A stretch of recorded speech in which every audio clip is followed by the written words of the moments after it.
What would you do if you found your Middle Eastern wife's lipstick smeared on your best friend's shirt, and days later he started stalking you both, sending threats, breaking windows?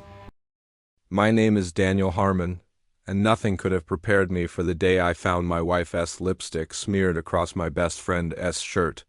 It was the kind of detail you can't explain away, the kind that changes everything in a single heartbeat.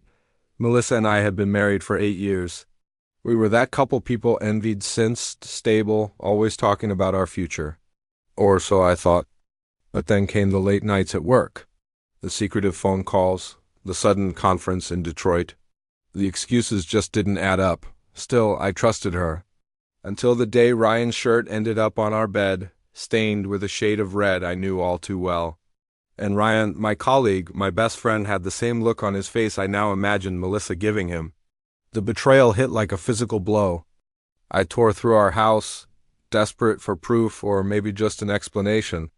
What I found was worse, a hotel keycard tucked into her book. The Royal Palms Hotel, the same classy place Ryan loved to brag about.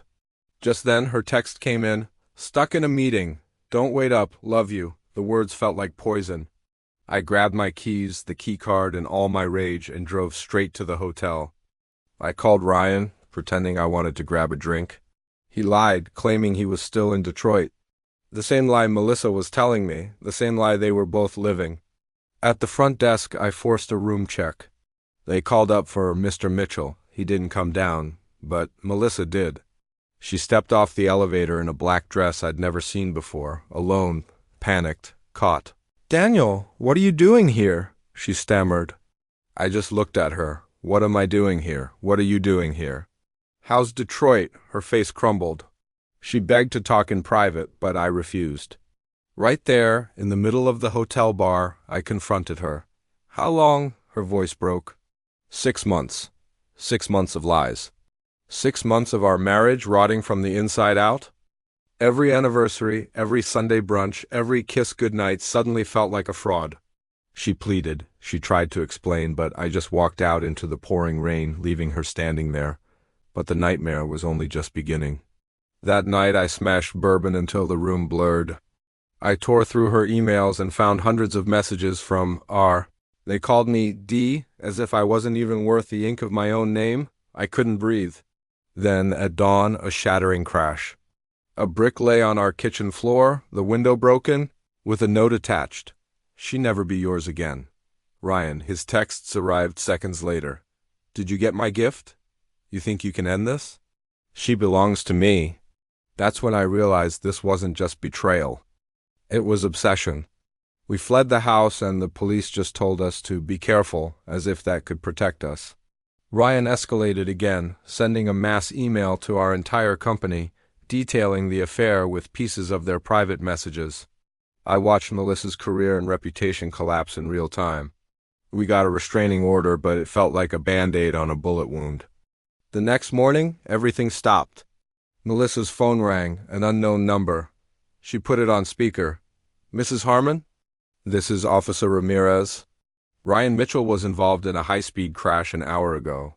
He didn't survive. Dead? Just like that?" The threat evaporated, leaving us with a fallout far heavier than anger. A detective later showed us his final note. He wrote, "I can't live in a world where I don't get what I want. Melissa was supposed to be mine. Now neither of us gets her." We went back home to a repaired window and an overwhelming silence. For the first time since this started, we sat together without yelling or running. We just talked. She confessed everything: her loneliness, her fear of our future, her need to feel seen. It didn't excuse what she did, but it gave context to a brokenness I'd never noticed. "I felt like I was disappearing," she whispered, and Ryan felt like an escape. Not love, just escape. I didn't forgive her, not then, but I agreed to try. One day at a time, then Ryan's widow reached out. She showed me his journals. He had stalked Melissa long before the affair, targeting her, manipulating her.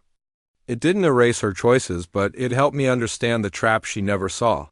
Months later, Melissa got a job offer in New York, a fresh start. "Should I turn it down?" she asked. "No," I said. "What if we both go?" Her eyes filled with tears. "Are you saying we still have a future?" I told her we could build a new one, something stronger. And that's what we did. We moved to Brooklyn. We found new joys, new versions of ourselves. A year after I found that lipstick, she handed me a journal, 365 reasons she still loved me. One for every day since the worst moment of our lives. We're not that fairy tale couple anymore. We're something better. Two flawed people who broke, who bled, who stayed, and who chose each other again after seeing the very worst. And maybe that's what real love is. Not perfection, but choice. Every single day. Thanks for listening to our story.